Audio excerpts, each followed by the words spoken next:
Hello दोस्तों, YouTube channel subscribe करने के लिए बेल आइकन को प्रेस कर दें ताकि सारे नोटिफिकेशन आपको मिलते रहे जेआईबी सेबी और बैंक प्रमोशन के संदर्भ से। हमने यहाँ बात कर रहे हैं PNB Punjab national bank promotion exam का प्रीवियस क्वेश्चन से कलेक्टर ऑफिसर का क्वेश्चन में स्टार्ट करने से पहले यहाँ पे छोटा सा अनाउंसमेंट है।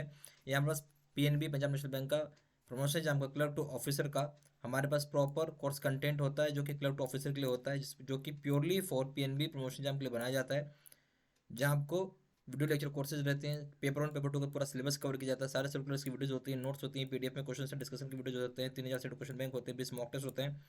प्राइस रखा गया है 2000 रुपये 6 महीने की वैलिडिटी के लिए, 3000 रुपये लाइफ लॉन्ग वैलिडिटी के लिए। पहले साल पाते हैं अंडर चेक ट्रंकेशन सिस्टम, जिसको हम सीटीएस के नाम से जानते हैं। The instrument deposited by the customer for collection remains with, बोलते हैं जो चेक ट्रांजेक्शन सिस्टम होता है उसको सीटीएस बोलते हैं। जो इंस्ट्रूमेंट डिपॉजिट की जाती है कस्टमर द्वारा कलेक्शन करने के लिए, वो किसके पास होता है? ए ऑप्शन है collecting branch, B option service branch of collecting branch, C option है पेइंग ब्रांच, डी ऑप्शन है service branch of paying branch, E option है क्लियरिंग हाउस। सही ऑप्शन क्या हो जाएगा? तो सही ऑप्शन हो जाएगा ए, कलेक्टिंग ब्रांच हो जाएगा।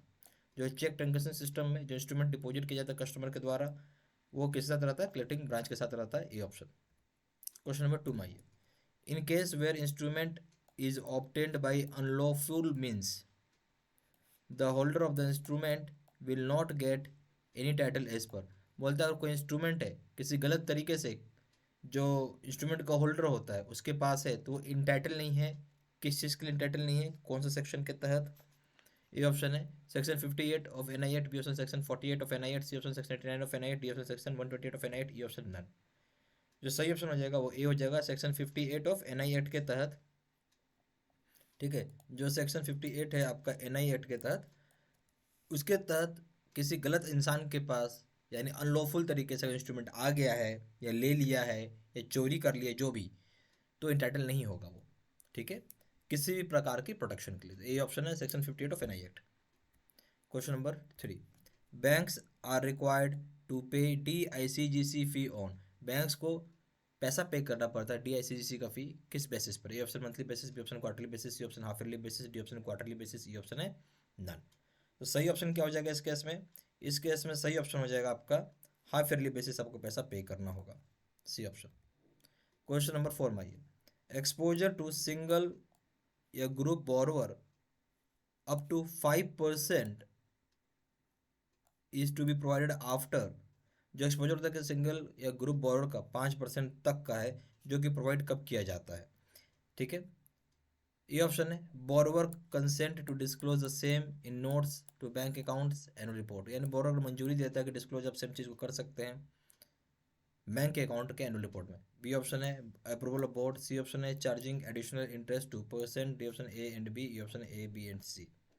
देखिए, कब जब एक्सपोजर होता है किसी सिंगल ग्रुप का, ग्रुप बोरोवर का, अगर 5% तक का जो बैंक की कैपिटल उसका 5% का आप लोन दे रहे हैं, तो स्वाभाविक सी बात है यहाँ पे आपको बोर्ड से अप्रूवल लेना पड़ेगा। सबसे बड़ा बात क्या है? बोर्ड से अप्रूवल लेना पड़ेगा। B option.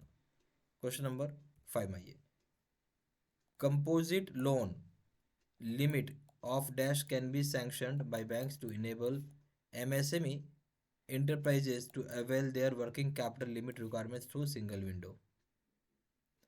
तो बोलता है कि जो कंपोजिट लोन का लिमिट होता है वो कितना सेंक्शन किया जा सकता है बैंक के द्वारा, ताकि एनेबल किया जा सके एमएसएमई एंटरप्रेन्योर्स को, चाहे एंटरप्राइजेस को, एमएसएमई एंटरप्राइजेस को एवेल कर सके वर्किंग कैपिटल की लिमिट की requirement through single window. Option ₹25 lakh, B option ₹50 lakh, C option ₹100 lakh, D option ₹150 lakh, E option है नन। जो सही ऑप्शन हो जाएगा आपका वो हो जाएगा 100 लाख रुपए, सी ऑप्शन। ठीक है, क्वेश्चन नंबर 6 में आइए। एज पर liberalised remittance scheme LRS, resident individuals may remit up to dash per financial April to March for any permitted capital and current account transaction. बोलते हैं जो लिबरलाइज्ड रेमिटेंस स्कीम होता है LRS, रेसिडेंट इंडिविजुअल या remit कर सकते हैं कितने रुपए पर फाइनेंशियल अप्रैल से मार्च लेके, जो कि परमिटेड किया गया कैपिटल में करंट अकाउंट, जो कि परमिटेड किया गया capital account transaction current account transaction के लिए। A option $1 million, B option $2 million, C option है $3 मिलियन, डी ऑप्शन है $2.5 लाख। E option none. तो सही ऑप्शन हो जाएगा डी, $2.5 लाख।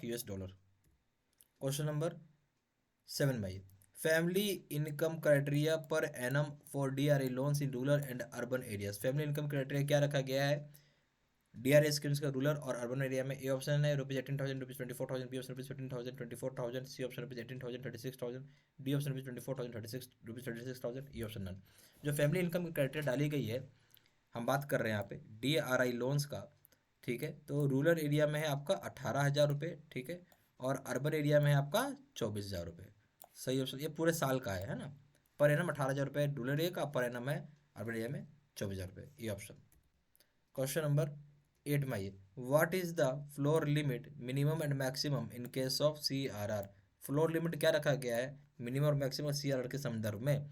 ये ऑप्शन 3% एंड 10%, बी ऑप्शन है 3% and 15%, C option 5% 10%, D option है non limit, E option none. Minimum और मैक्सिमम लिमिट जो CRR के संबंध में यानी कैश रिजर्व रेशो के संदर्भ में ऐसा कोई लिमिट ही नहीं है, जो मर्जी वो कर सकती है RBI, D option. Question number 9, physical policy refers to, physical policy किसको रेफर करते हैं। ऑप्शन है balance of payments, B option है government taxes, expenditure and borrowing, C option है आपका government borrowings from equity market, D option है sale and purchase of securities by RBI, E option है none. जब बात करो फिजिकल पॉलिसी जो कि रेफर करता है किसको, तो ए ऑप्शन यहाँ जो हो जाएगा, बी ऑप्शन हो जाएगा government taxes, expenditure and borrowings को, बी ऑप्शन, ठीक है। क्वेश्चन नंबर 10 में आइए, subordinated debt instruments are to be limited for tier 1 together with other components of tier 2 should not exceed dash of tier 1 capital। बोलो सब ऑर्डिनेटेड डेप्ट का जो instrument limited होगा कितना परसेंट ऑफ टीयर वन का टुगेदर, जो कि टीयर 2 का जो कि एक्सेप्ट नहीं करेगा टीयर 1 के कैपिटल से, ये ऑप्शन है। देखिए यहाँ क्या हो जाएगा, तो सब ऑर्डिनेटेड डेप्ट जो होता है 50% से ज़्यादा नहीं होगा टीयर 1 का कैपिटल, ठीक है। और दूसरे कंपोनेंट जो होंगे टीयर 2 के वो 100% से ज़्यादा नहीं होंगे टीयर 1 के कैपिटल के। तो ये option 100%, 50%, B option 50%, 50%, C option 50% 100%, D option no limit, E option है नन। तो ये जो ऑप्शन आ रहा है 50% एंड 100%, सी ऑप्शन। यह हमारे पास PNB का, पंजाब नेशनल बैंक का प्रमोशन एग्जाम का क्लर्क ऑफिसर का हमारे पास प्रॉपर कोर्स कंटेंट होता है, ठीक है, जिसमें जो कि आपको purely for PNB promotion exam के लिए बनाया जाता है, जिसमें आपको वीडियो लेक्चर कोर्सेज हो जाएगा जो कि कवर करेगा पेपर 1 पेपर 2 का सिलेबस, सारे सर्कुलर्स की वीडियोज हो जाएंगे, नोट्स हो जाएंगे PDF में, क्वेश्चन आंसर डिस्कशन की वीडियोज हो जाएंगे, नोट और 3,000 क्वेश्चन बैंक हो जाएंगे, 20 मॉक टेस्ट हो जाएंगे। प्राइस रखा गया है 2,000 रुपये 6 महीने की वैलिडिटी के लिए, 3,000 रुपये लाइफ लॉन्ग वैलिडिटी के लिए। ज़्यादा जानकारी के लिए फ़ोन कर पूछ सकते हैं, फ़ोन नंबर हो जाएगा 4x9685127, या फिर वेबसाइट पर जाकर डायरेक्ट ऑनलाइन ऑर्डर प्लेस कर सकते हैं। वेबसाइट हो जाएगा www.jbstudymental.com, ईमेल ID हो जाएगा seedsina123@gmail.com। ये सारी इन्फॉर्मेशन मैंने इसी वीडियो को डिस्क्रिप्शन बॉक्स में डाल दिया है। Thank you very much.